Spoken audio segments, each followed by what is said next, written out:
Corporal Castañas. Sabi na.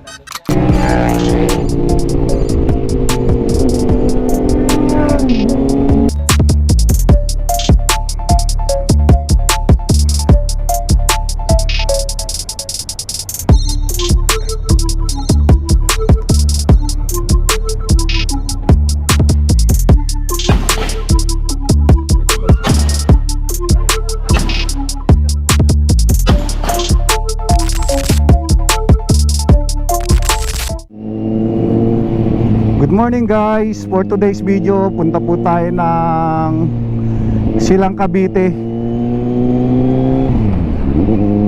Meron po tayong ride and shoot doon, kasama po ang Motor Republic.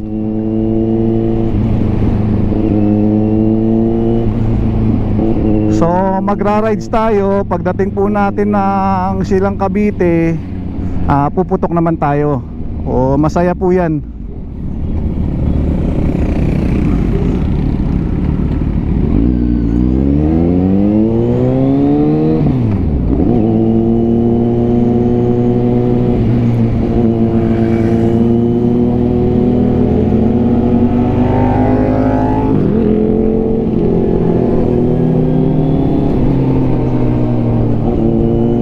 So yan po, kasama natin si Kuya Miguel, Kuya Denzel.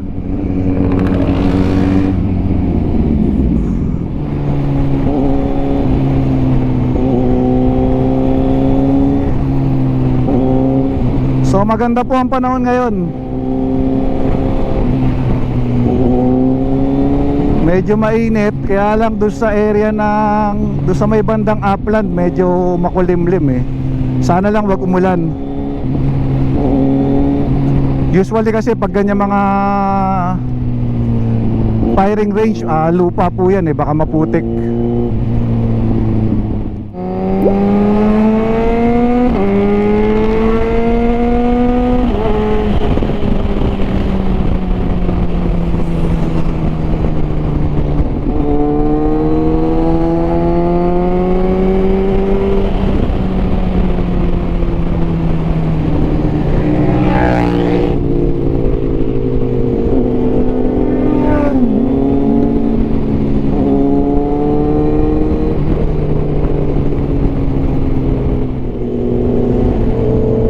So guys, maganda ang weather ngayon na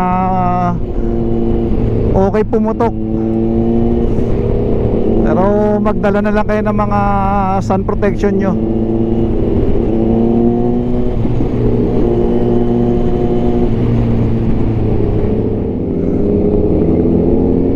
Okay din tong rides natin today, ride and shoot. I believe si Sir Noel Marana ng in charge dyan eh.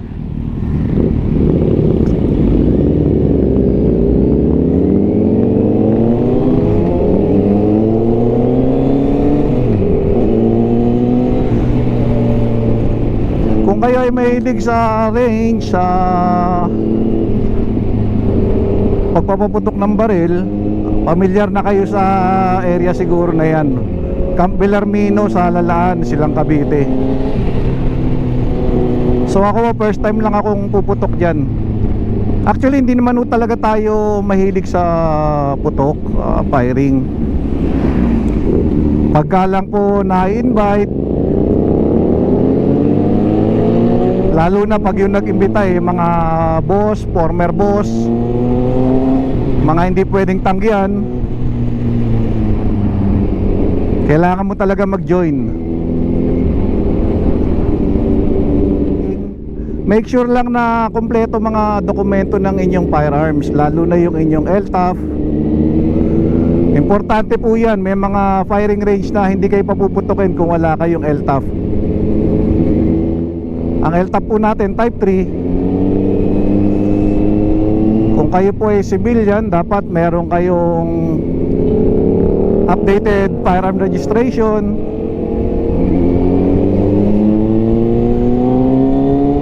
Secure nyo rin yung inyong PTCFR.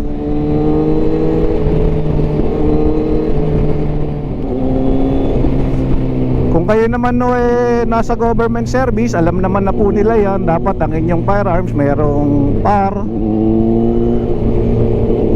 or Property Acknowledgement Receipt.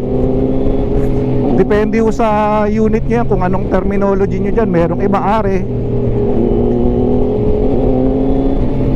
Covered po yan ng mission order ang inyong firearms.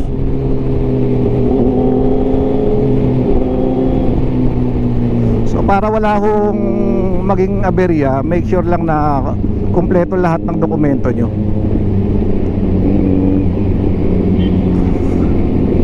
At pag nasa range na po kayo, observe nyo lang yung mga cardinal rules dyan.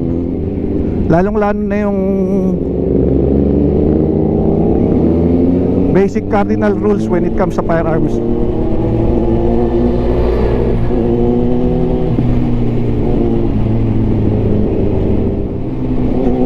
Maganda rin kasi na alam mo yung gagawin mo familiar ka rin sa firearms mo. Pagka nagkaroon ng biglang insidente,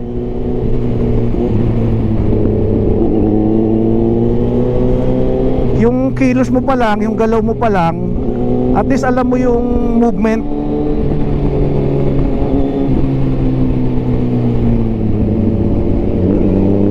So kung meron kayong personal firearms, make sure na nababanding nyo. Make sure na familiar kayo. Parang motor din yan. Alam na alam nyo kung paano nyo i-maneuver.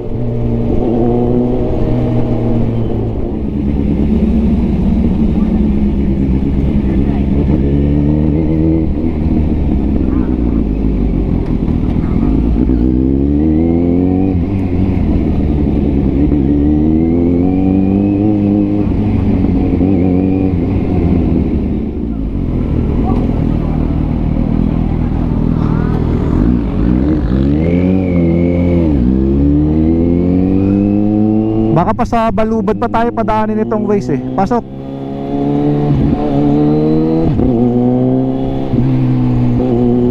Maluwag, pasok.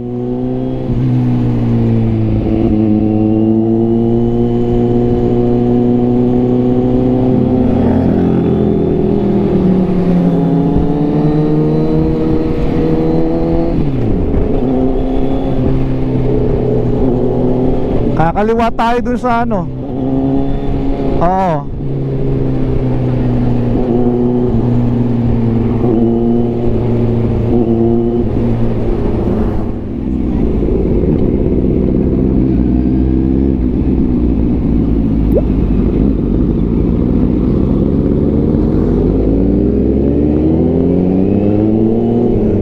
So guys, ito yung mga bagong daan dito, yung mga shortcut papuntang Tagaytay, papuntang Silang. Hindi ka na iikot ng Aguinaldo Highway, ng Dasmariñas, ng Palapala.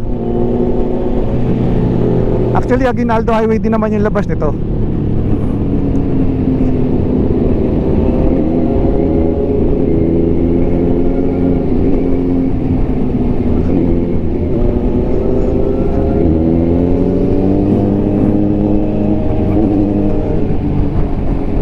Ito yung tinatawag nila na east lateral.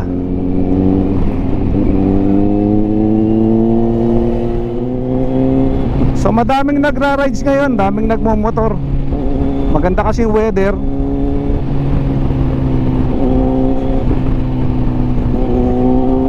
Actually guys, kung mahilig kayo sa hobby na firing, medyo maglalaan talaga kayo ng budget. Parang motor din natin yan, kailangan laanan mo ng budget.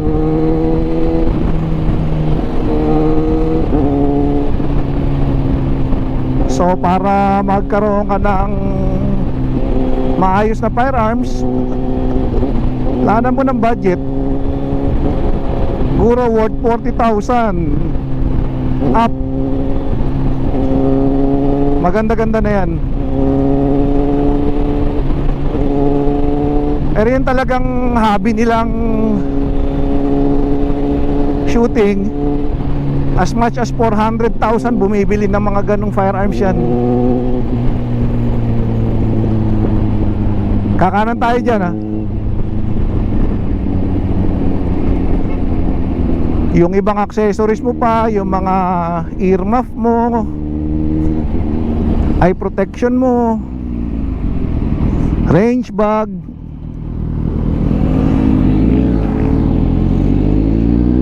yung bala mo. Kasi pagka gagawin mo ng hobby talaga yan, dapat nagkakaroon ka rin ng regular na practice.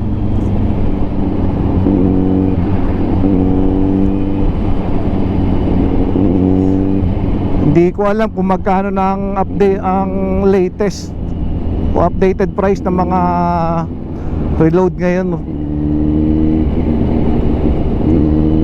Sa pagpapaputok mo naman, kahit reload na lang ang gamitin mo, kahit hindi na full metal, reload ammo na lang.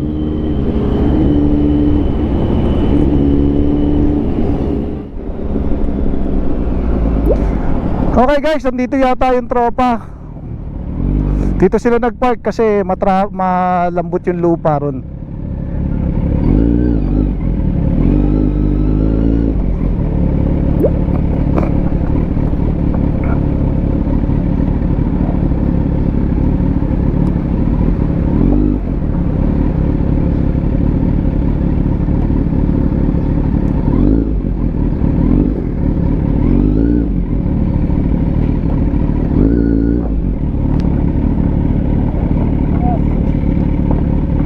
Dito na lang kami.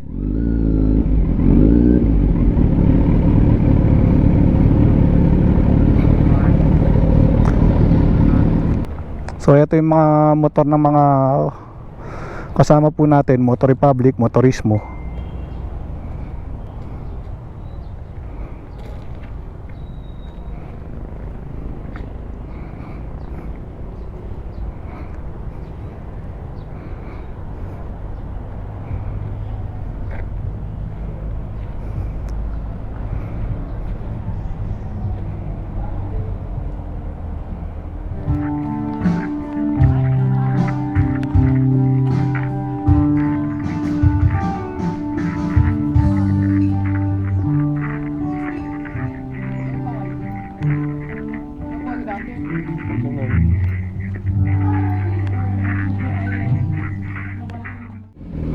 Dahan-dahan dyan tayo, balik ako dyan.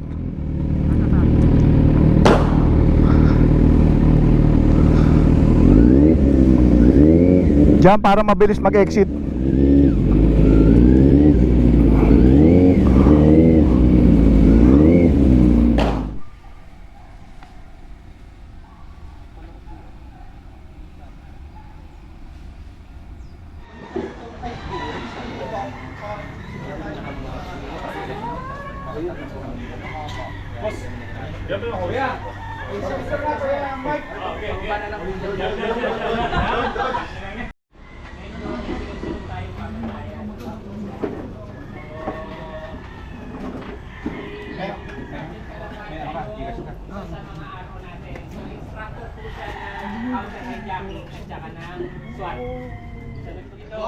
Oh, big time to mga to.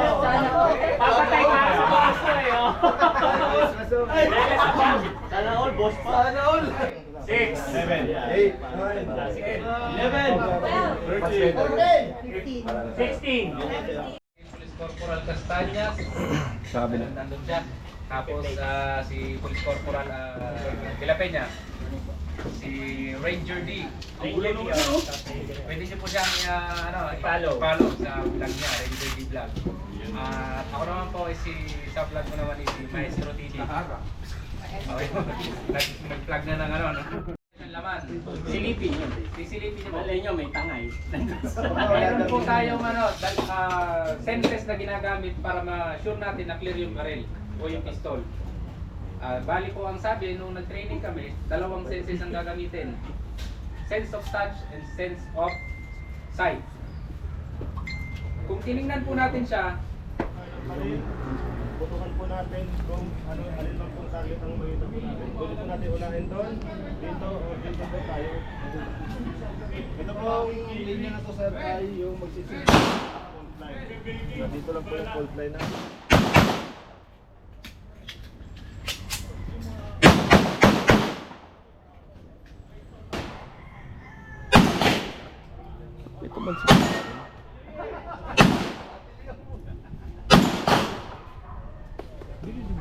Binigyan ko.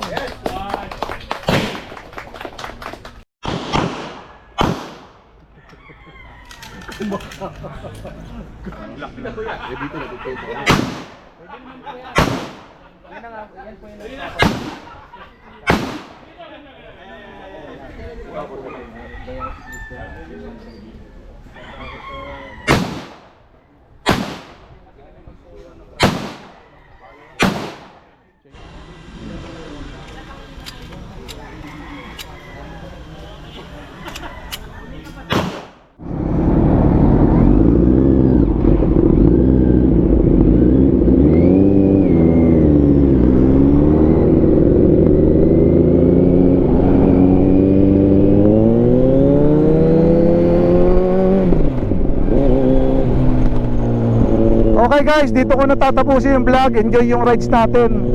Thanks for watching guys.